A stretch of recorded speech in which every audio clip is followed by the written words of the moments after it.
नमस्कार साथियों, मेरा नाम अमित मिश्रा है और मैं आपको सीटेट किस तरीके से पास हो सकते हैं, थोड़ी बहुत जानकारी आपको देने आया हूँ। और साथ ही साथ मैं अपना रिज़ल्ट भी आपके साथ शेयर करूँगा कि उसमें पेपर 1 और पेपर 2 का जो मार्क्स होता है, जिसमें जनरल कैटेगरी को 90 और 90 प्लस लेकर आना होता है, और अदर कैटेगरीज़ में ओबीसी, एससी, एसटी और अदर कैटेगरीज़ में 82, मतलब इस तरीके से आप इतने अंक पाएंगे, 82 प्लस और 90 प्लस पाएंगे तो आप सीटेट का पेपर क्वालिफाई हो सकते हैं, पेपर 1 और पेपर 2 दोनों में। तो मैंने दोनों ही पेपर दिया है, जबकि दूसरा पेपर मैं अक्सर फेल हो जाया करता था और पेपर 1 में आसानी से पास हो जाया करता था, क्योंकि पेपर 1 के जो मटेरियल हैं यूट्यूब पे बड़े आसानी से मिल जाते हैं और उनको देखने के बाद थोड़ा बहुत अपने से प्रैक्टिस कर लिया, मॉक टेस्ट दे दिया और क्या कहते हैं, थोड़ा यूट्यूब देख लिया, थोड़ा मॉक टेस्ट दे दिया, थोड़ा अंडरस्टैंडिंग डेवलप कर ली और उसके बाद आप सीटेट का पेपर 1 पास हो सकते हैं। उसमें बहुत ज़्यादा लगती है जब आपको सीटेट के पेपर 2 में, जब पेपर 1 देने के बाद आप पेपर 2 देने जाते हैं, एक ही दिन में दोनों पेपर होता है, तो थोड़ा सा आपका दिमाग थोड़ा हैरास हो जाता है, थक जाता है और कंज्यूम हो जाता है सीटेट के पेपर में, क्योंकि उसमें सारे क्वेश्चन बड़े ही अंडरस्टैंडिंग से रिलेटेड होते हैं। आप अंडरस्टैंड करेंगे तभी आप उस पेपर को सॉल्व कर पाएंगे, अदरवाइज़ पेपर पास होना बड़ा कठिन हो जाता है। लेकिन अगर आपकी अंडरस्टैंडिंग अच्छी है और आप क्वेश्चन को पढ़ के समझ सकते हैं, तो आप आसानी से सीटेट पेपर 1, पेपर 2 दोनों आसानी से पास हो सकते हैं। जिसलिए मैं यहाँ पे आया हूँ कि मैं आपको थोड़ा अंतर करके दिखा सकूँ कि मेरा पेपर 2019 में कितने नंबर मैंने पाए थे और 2023 में कितने अंक मैंने पाए थे। तो इसके बाद मैं आपको वो अपना रिज़ल्ट दिखाने जा रहा हूँ। ठीक है, तो चलिए सबसे पहले मैं आपको रिज़ल्ट ही दिखा देता हूँ और उसमें आपको डिफरेंस करके भी बताऊँगा कि कैसे मैंने इतना अंक और किस किस प्रोसेस से इसको पाया जा सकता है। चलिए रिज़ल्ट देख लेते हैं। मैंने कहा था कि आपको मैं अपना रिज़ल्ट दिखाऊंगा कि मैंने किस तरीके से अपना सीटेट 2019 से लेके 2023 तक किस तरीके से इम्प्रूवमेंट किया, और आप लोग भी इसी तरीके से अगर चाहेंगे तो आपका भी नंबर पासिंग मार्क्स के ऊपर जाएगा और अच्छे नंबर से आप भी सीटेट पास हो जाएंगे। तो चलिए देख लेते हैं कि 2019 में मैं किस किस सब्जेक्ट में कितना कितना अंक पाया था। फिर उसके बाद मैं आपको बताऊंगा कि 2023 में किस तरीके से मैंने उसको इम्प्रूव करके अपना पासिंग मार्क्स तक मैं पहुंच पाया था। चलिए 2019 में चलते हैं। ये देखिए मैं आपको दिखा रहा हूँ 2019 का मेरा ये सर्टिफिकेट है। इसमें मैं फर्स्ट पेपर प्राइमरी स्टेज के लिए 1 to 5 में इतना पाया, 150 में 101 पाया। ठीक है, और मेरे चाइल्ड डेवलपमेंट में देखिए 30 में से 24 हैं, मैथ्स में 15 नंबर हैं। ऐसे ही सभी बच्चों के कमज़ोर होते हैं, कुछ कुछ सब्जेक्ट मेरे भी थे।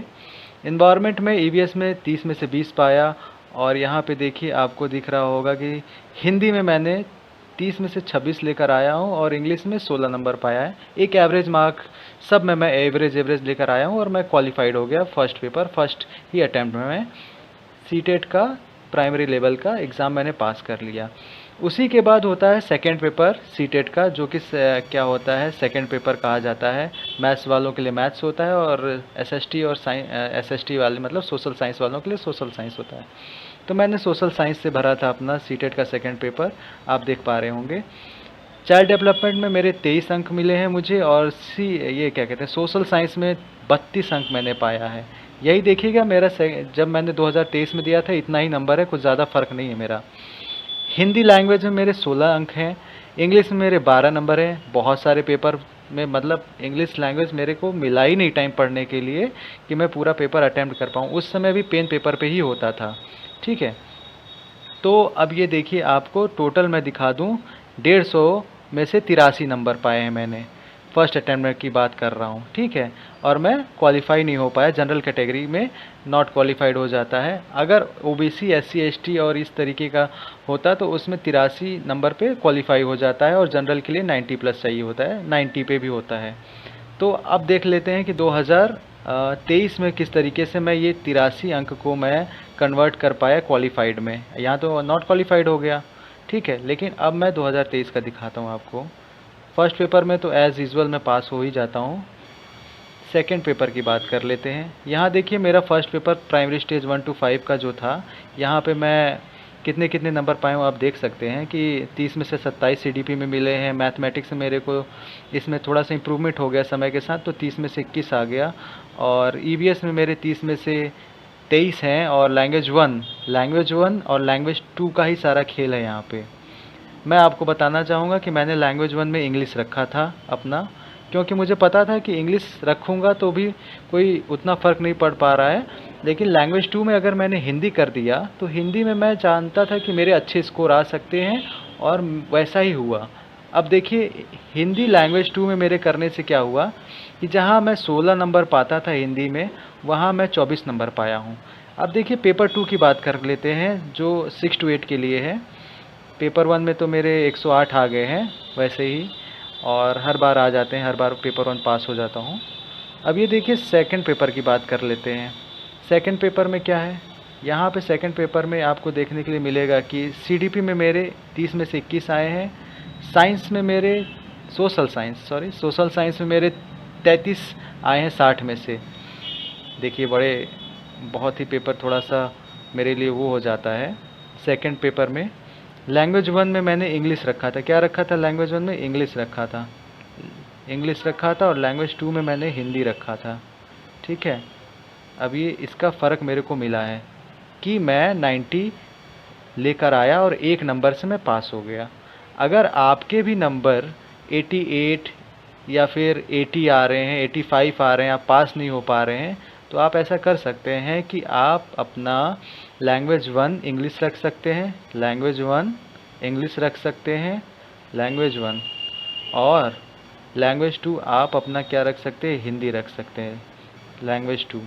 अब मैं ऐसा क्यों कह रहा हूँ कि आप लैंग्वेज 2 को अपना हिंदी रखिए?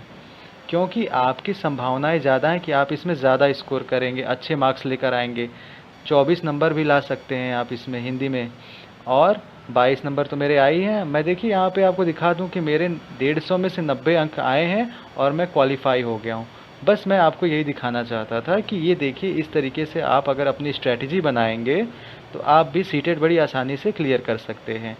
और जहाँ रही बात कि किस तरीके से स्टडी करना है, तो आपको सीटेट के लिए सेल्फ़ स्टडी ज़्यादा करनी पड़ेगी, और सेल्फ़ स्टडी ही करनी पड़ेगी, जो कि कहीं कहीं से आप यूट्यूब पे भी थोड़ा सा देख सकते हैं। अगर आपको लगता है कि आप यूट्यूब पे भी देख के थोड़ा सा सीख सकते हैं, तो आप यूट्यूब से भी देखिए और सेल्फ़ स्टडी ज़्यादा से ज़्यादा करिए, क्योंकि सीटेट आपका सेल्फ़ स्टडी से ही ज़्यादा इम्प्रूव हो पाएगा, ना कि यूट्यूब पे ज़्यादा वीडियो देखने से। ऐसा इसलिए मैं कह रहा हूँ क्योंकि अपनी कमियों को जब तक आप दूर नहीं करेंगे, मैंने भी अपनी कमियों को ढूंढा और उन्हें दूर किया। मुझे रीडिंग नहीं आती थी, अच्छी तरीके से पढ़ के समझना नहीं आता था, तो ये चीज़ें आपको कोई बता नहीं पाएगा, ये आपको खुद करनी पड़ेंगी, तभी आपके ऐसे नंबर आएंगे और आप भी सीटेट आराम से पास हो जाएंगे फर्स्ट अटैम्प्ट में। तो बस यही आपको दिखाना था। चलिए अब आगे की बात कर लेते हैं।